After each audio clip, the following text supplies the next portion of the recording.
think that if you go in very rigid about what it is that you do and don't want, that makes for quite a difficult conversation. So you need to be aware of that. So when I say it depends, it also depends on, have you done your research? Have you looked into whether this particular employer may or not may not be open to flexibility? Do you know anyone else who works there?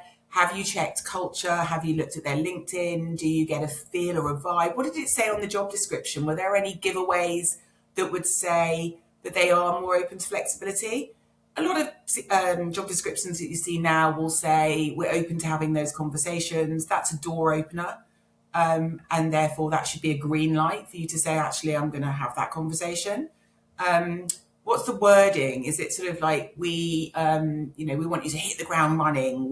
I don't know, some of the wording on these job descriptions can be really sort of powerful language where you think, actually, this sounds like an organisation that's very presenty heavy.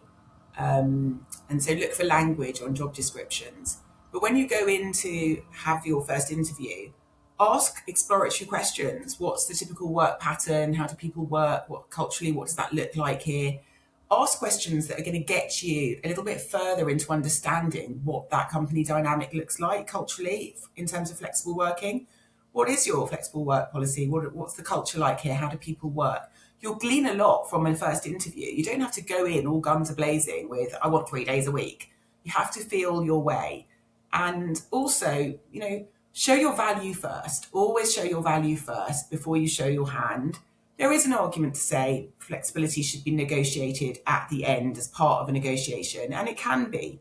But I wouldn't say if you want a 3-day a week job and you're going for a full-time job to leave that until the end, because that's disingenuous and that is going to cause friction at the end. That's going to be a curveball where it'd be like, well, why didn't you say that to me? You've been through 4 rounds of interviews. We're now at negotiation stage and now you're telling me you want 3 days.